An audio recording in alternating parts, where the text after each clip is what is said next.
Good morning friend, शुभ सकाळ, राम राम. आज आम्ही आमच्या परसबागेमधील तुरीचे झाडं तोडत आहेत. खूप तुरी आले होते त्या झाडाला. झाड पण लय मोठं झालेलं बघा, एवढे मोठे त्याची ढापं निघाले तोडल्यावरती. अशा प्रकारे हे बघा, हे आमच्या परसबागेमधील तुरीच्या बागेत असं तोडलंय. आता जरा साफसफाई करून तिथे आता आम्ही मिरच्याचं लावायचं नियोजन करणार आहे आमच्या परसबागेमध्ये. अशा प्रकारे तुरीचे झाड. अशा प्रकारे आमच्या परसबागेमधील तयार झालेली ही फुलगोबी तसेच फ्लावर. थोडंसं याच्यामध्ये तुम्हाला तण पण दिसत आहे. आता ते तण पण साफ करायचं आहे रविवारी बघून, सुट्टीचा दिवस असेल त्या दिवशी. अशा प्रकारे पूर्णपणे सेंद्रिय खतावरती तयार केलेली ही आमची परसबाग आहे. घरातील सर्व वेस्टेज जे सामान असते त्याचा वापर करून ही तयार करण्यात आलेली परस. तसेच ही वांग्याची झाडं, वांग्याच्या झाडामध्ये पण तण आलेलं आहे, ते पण आता आपल्याला काढायचं आहे. तसेच तूर पण चांगली आलेली, ती तोडणार आहे आज आम्ही.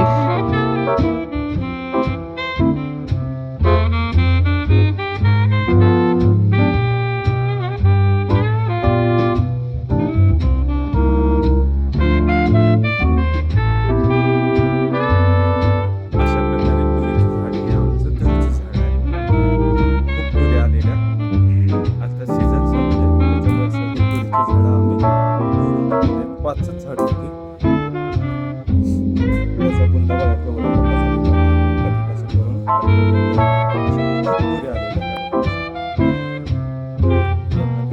परसबागेमध्ये तुरी अजून आहेत तशा येतात जातात, पण कसं त्याच्यावर रोग पडलाय त्याच्यामुळे आम्ही आता हे सगळं तोडून टाकत आहे परसबागेमध्ये सर्व तुरीचे झाड. आणि त्याच्या ठिकाणी आता मिरच्या लागवड करायचं नियोजन केलेलं आहे.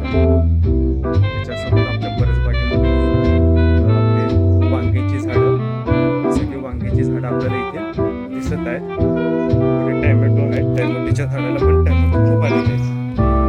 अशा प्रकारे हे बघा टॅमॅटो खूप आलेले आहेत. तसेच पालकाचे झाड पण लावलेले, मी टाकलेले पालकाचे पालक पण आलेले आहेत.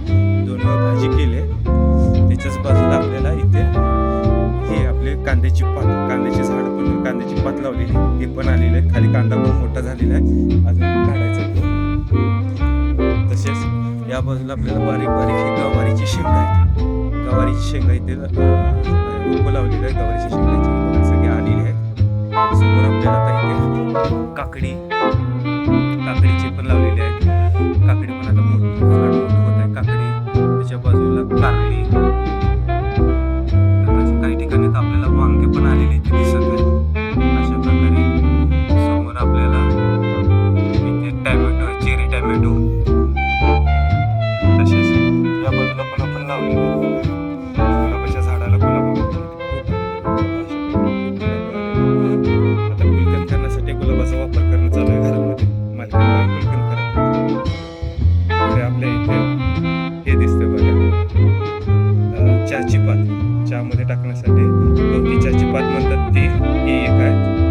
तर ही शोची झाडं आहेत, खूप मोठे झालेली आहे शोची झाडं. त्यासोबत हे मिरच्याची पण आता लावलेली आहे बघा, इथे लावलेले आहेत, आले आहेत. आता आमच्या बाळाला खूप मिरचीचं झाड लावलेलं आहे त्याच्या हातात.